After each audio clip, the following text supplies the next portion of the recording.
Hey my friends, welcome back to a new video. Today I have a message of 99. 99 energy portal is open today, and I want to give you a quick energy update. So every single month when we have this numerological alignments, we tap into the energy and I share what I feel, how I feel it.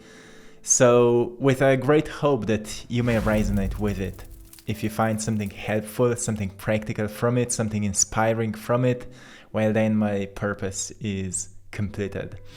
So today it's a time for closure. Many of you may feel that there's something special in the air right now. It's not just today, but it's in these recent days.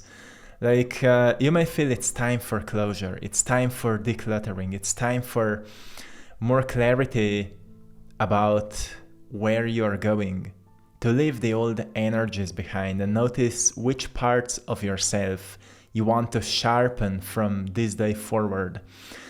It's in inner quietness, right, that we discover clarity and find out who we are as souls and how much of our personalities need to be upgraded so we can fully express and embody the authentic soul, real personality. So personality is persona, right? It's a mask. It's like a programmed self we've developed through life so we would be accepted, we would belong somewhere, and we would be, I don't know, appreciated or whatever. But soul has a completely different purpose. Soul has a purpose to give, to provide, to shine, to fulfill a purpose that you've decided for yourself on a soul level. And right now it's just a natural impulse that many of us may feel to reconnect or strengthen the connection with this feeling. And today you may feel this the most profoundly. And you know, when it comes to number 9 and 99, there's a great significance to it also numerologically, because master number 99 is a symbol of fulfillment. It's a symbol of universal love. And it brings with it a lot of energy of care and transformation from a lack state of being to fulfillment. It's an energy of bliss. And it's usually being broadcasted to you at the times when 99, the number of 99 is surrounding you, which is today quite a good time, right? So it's time to surrender your worries. It's time to surrender your needs to control things and attachment to the past. It's time to open your heart and to accept even more of what is happening right now, because it's happening for your evolution. The emotion of 99 is gratitude, because gratitude is the completion of receiving. So number 9 is a symbol of completion. And when it comes to number 9, it comes to coming back to fundamental nature.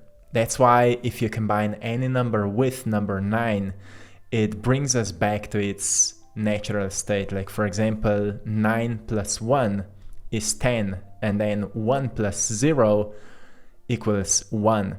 9 plus 2 equals 11, and then 1 plus 1 equals 2.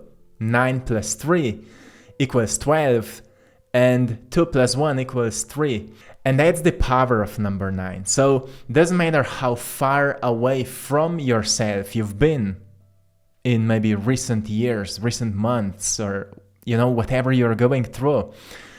Today's day is like a reset for you, resetting yourself back to your nature, back to a reminder why you've come here in the first place. So I want to encourage you to take a time today and go into meditation, reconnect with yourself, and maybe ask yourself like what this present stage of your life is really inviting you to become, to master. What are the challenges you need to learn to master in order to leave them behind? What are the emotions that are still making you feel like a small individual? And what they are teaching you so you can master these aspects of yourself. And what do I mean by that? Well, look, all emotions are certain frequencies. Those are certain energies. And when it comes to positive emotions, we often say, well, I want to feel more of it. It's because that's when you are feeling the most united with the soul, with the true self. But when you feel negative emotions, those are more chaotic energies that are a result of disconnection from the true self, disconnection from the soul. And they're reminding us that somewhere we've lost the connection, and due to the loss of connection, or at least the connection blurred a little bit, we've started doing things that are a bit against us, or are not truly done intentionally, or we are lacking clarity and we're feeling a bit lost. And then we develop a sense of fear, a sense of anger, a sense of anxiety. And many people don't know how to deal with that. So if you're feeling like you want to overcome this, the best word for it could be truly healing. You want to heal it, and you really heal these aspects of yourself if you know who you are, so then you can bring your realness, your truthfulness, your authenticity into same experiences that awaken fear or anger or frustration. And you bring your authenticity to it. That's how you heal what awakens negative emotions within you. Every time you are afraid of something, or when you're avoiding something, or when you're suppressing something, ignoring something, you are behaving out of this humanly you, out of this blurred vision. But when you tap back into yourself and you discover the real you, which is, you only discover you in the quietness of your beingness, because you are able to hear what was maybe unheard before, or you can see once again what was unseen before. You can tap into the part of you that feels eternal, it feels loving, it feels very compassionate towards you. And when you tap into this part of you shows you a way. It shows you the truth. It shows you what you've come here to do. And you will notice that most of the things you've come here to do can only be done through everything you've been actually avoiding, through everything you're scared of, through everything you're maybe ignoring right now. Like, one example is that I've come here to be a messenger through art, through this kind of messages, but a lot of my shame in the past was preventing me from doing this thing. And I could say from my ego perspective, this is not for me because I'm too afraid, I'm too ashamed, I'm too anxious to do that. But my soul was saying, just bring your realness to it, and eventually shame will just, melt down. Anxiety will just melt down, and connection will be established, and you will be able to speak what needs to be spoken. And now think about how many times your own negative emotions are actually preventing you from doing what you truly feel that you want to do. Buddha once said something very wise. He said, holding on to anger is like drinking poison and expecting the other person to die. It's you that is dying. And the truth is, you need to recognize that everything you feel and you've been avoiding needs to be enlightened by your own sight, seeing yourself as not being what you're feeling. Because most people are identified with what they feel, but the truth is, most of what you feel is a byproduct of disconnection, or a byproduct of weak connection. Weak connection is the best word, because you're never disconnected, but your mind was blurred because of distraction and overwhelmed, overwhelmed sea of too much of information. So it's a reminder, get back and find these moments of closures that are happening right now. So closure is, it's such a beautiful experience, because we recognize, oh, that's what it needed to happen. That's why it needed to happen, or that's what I needed to learn in this relationship, or that's why I needed to go through poverty, or that's why I needed to start my own business. Now I'm finally free, or that's why I needed to struggle here, because I was so attached to my ego identity, not really knowing that I'm so much more unlimited. Now I know, so I don't need to repeat the same forcing mechanisms. Now I can fully surrender to what inspires me, to what brings me a sense of joy and happiness and maybe even bliss, and fully embody it, fully indulge myself into it and see where it will take me. So it's the first thing I actually wanted to remind you today is about a greater understanding of karma, or law of the cause and effect, back if we go into Hermetic principles. Just knowing that negative emotions will loop you back into forcing things to happen, and it will just lead you into more disappointment. And more of it just leads you deeper into this negative downward spiral, where there's more need to force things, there's more disappointment, there's more frustration, and there's more negative emotions. This is karma. It's not just in this lifetime, you're carrying it from previous lifetimes that are on soul level happening simultaneously right now. So when you're healing the old karma, you're actually healing all different versions of yourself, which also means there are different versions of yourself you can tap in for guidance. That's the power of intention then. When you have an intention to heal, an intention to bring something higher into your existence right now, you're actually bringing knowledge and wisdom from this other use, from other dimensions. And this is powerful. When you understand the power and purpose of karma, you recognize that it can serve you in a positive evolution, or it can serve you in your own destruction. And I came here to remind you today, it's enough of destroying yourself. It's enough of sowing the seeds of your own destruction, if that was you. And please get back to you and recognize that it's all about acceptance. It's all about increasing the loving attitude towards yourself and life around you. It's all about patience, and it's all about connection. That will lead you into more intentional action, that will lead you to learning from results of your efforts, and that will lead you into progress on this positive evolution.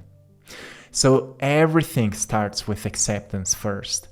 Whatever you're facing with, acceptance means that you stop reacting, you become more objective to what's present, and you study it.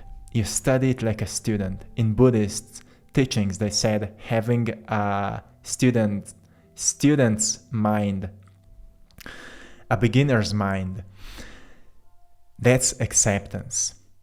When you accept something, you can't feel anger towards it. You notice that all you want to truly do is to love it, because it's a lack of love that was causing you to be too emotional. It was lack of love that was causing you to be in fight with it. It was lack of love that was causing you to force certain outcomes. Because through love, things are born. You've been born because your parents made love, right? Great ideas or great artworks are born because an artist had love for creation, had love for the process, had enjoyed the process so much that that artwork was created, like a painting you're watching today. Right? That's why love comes after acceptance. You can't love, like when you've heard something spiritual like be more in love with life, you can't truly be in love with life if you're not accepting your life as it is right now. So number 9, and this energy right now is really reminding you, hey, if you're struggling, firstly start accepting. Because one thing we all can learn from our lives is that as long as we don't come to the agreement that what happened needed to happen, we can't make much progress, right? Once we accept that what needed to happen, or what happened needed to happen, we start studying it why. And that brings us to patience, because what I've noticed in my life is that, well, certain lessons take years to be learned, to be taught. And only patience is the energy that allows us to really persevere through certain dark phases in our lives, so we can gain enough wisdom to recognize why we should stop repeating what's not healthy for us, right? So it's patience. If you're not figuring things out right now, well, it's patience that will help you to figure it out. But as I mentioned, today's energy is very supportive for these moments of closure that will just help you to see things more clearly. Okay? And it's then connection that gets established through being patient. All spiritual work, all spiritual evolution happens through being patient with yourself. Meditation is all about being patient with yourself, right? You can't go into meditation, be impatient, and experience something mystical. It's due to sitting in quietness and just, accepting all of that. Not waiting for something to happen. That's when things happen, right? And it leads us into a very profound wisdom of life, which is stop waiting things to happen. Stop waiting things to happen. Stop waiting things to manifest.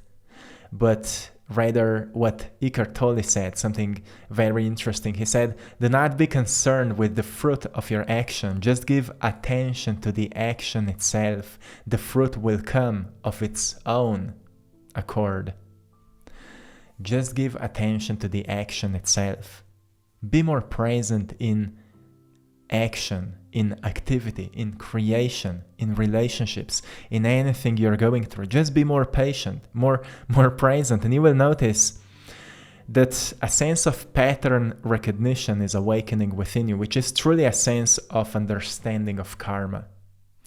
And once you understand it, your nature starts preventing you from doing destructive things. You will just know that it's not worthy. You will know what comes after if you do something destructive for you.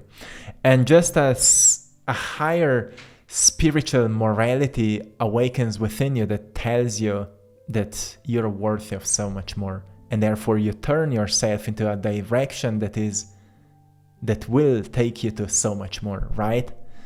So a lot of this kind of closures may be happening to you today. Understanding why certain unwanting energies are still present in your body, or why certain unwanting experiences or events are still repeating in your life.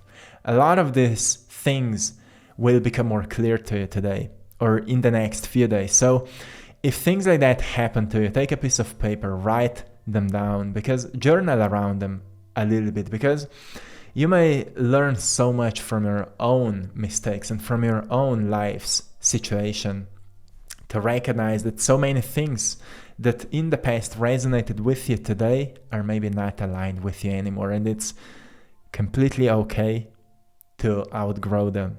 Whatever they are, it's completely okay to outgrow them. So going further from now, what's happening on the evolutionary process when it comes to you and me and all of us together, we are evolving more from personalities to, I call it soul reality. From personality to soul reality.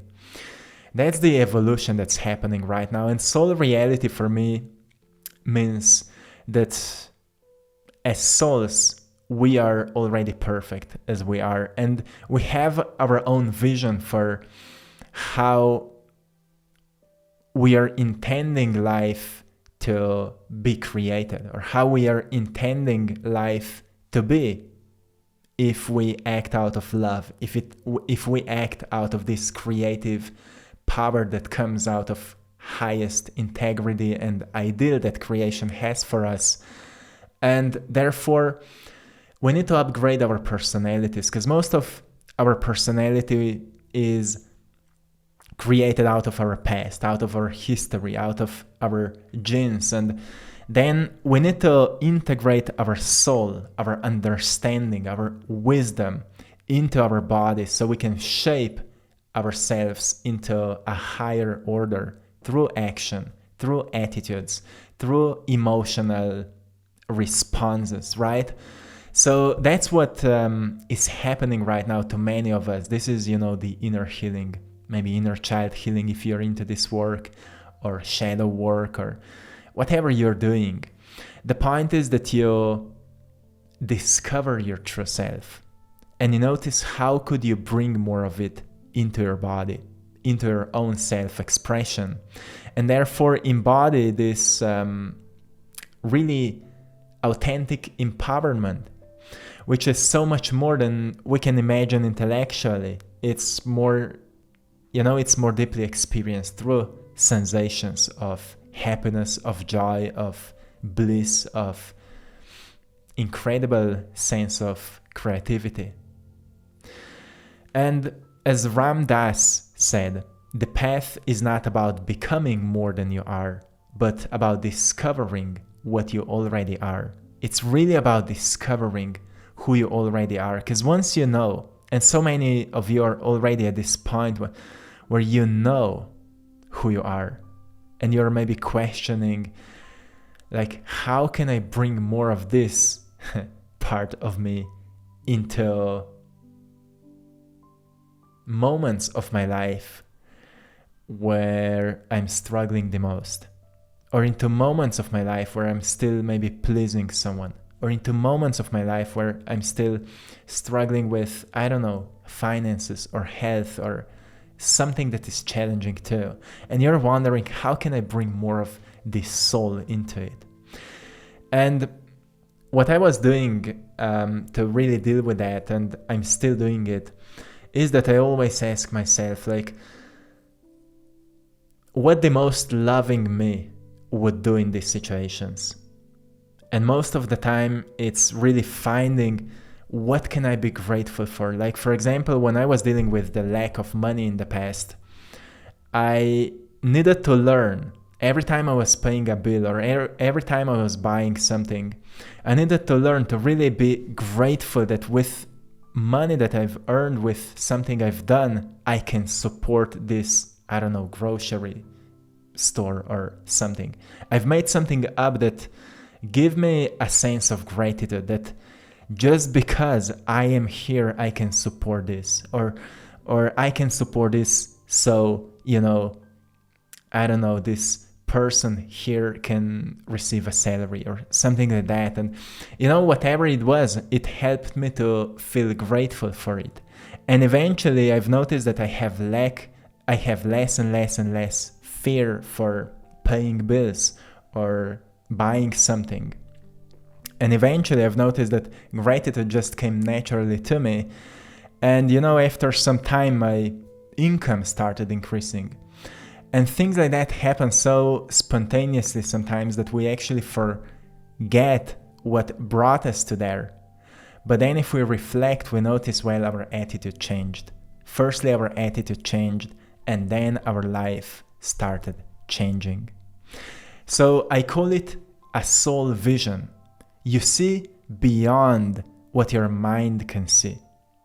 And that is your inner sight. You need to have a soul vision. You need to see beyond all what you've been told, like all this system and governments and money and all of this is bad and whatever. See beyond that. All of that is present because of collective unconsciousness. And more you become conscious, more you bring something new to it. And that's how we are renewing the systems. We are renewing ourselves by being better versions of ourselves. And as Carl Jung said, your vision will become clear only when you look into your heart. Who looks outside dreams, who looks inside awakens. So stop looking so much outside for answers, and outside for savers, and outside for something that would take away your pain. Because when you learn to really calm down your body, calm down your nervous system, answers will come to you because they are stored in your nervous system. Science calls our subconscious mind as activity in our nervous system. And your nervous system is a very intelligent system. When you set a question to it, it will provide you with an answer. And an answer will come to you the way that's the most understandable to you. That's how well it knows you. So when you go into meditation, especially at times when you have these energies of closure and breakthroughs like today, you can go and ask for a memory of why you still feel this certain way, why you feel anxious, why you feel afraid, why you feel stressed, why you feel sad, why you feel worried. And ask for a memory, like what memory is still triggering these emotions. And when you find a memory, go mentally into that moment of your past and love yourself there. Hug yourself there. Bring some wisdom that you have today into your past, because that's how you heal your past and that's how you can change your past, right? Psychology says you can't change your history or you can't change your past, but actually you can, because it's all about the story and meaning you give to things. When the meaning changes, your whole story about yourself, the concept of yourself will be upgraded. And that's how you truly heal. The healing is a byproduct of change, and change is a byproduct of seeing a bigger picture and therefore acting accordingly. So I hope that today's message can bring some clarity around these different energies that you may be feeling, and I hope you found something valuable today. My friends, I'm sending you lots of love, blessings, and power. Till next time, thanks to everyone for choosing to support my art in our store, AttractPassion.com. And also thanks to everyone for joining our Patreon community for more exclusive content and guidance. I appreciate you all, my friends. I love you all. Stay beautiful, stay connected, so you don't lose this sense of direction. Till next time, once again, one love.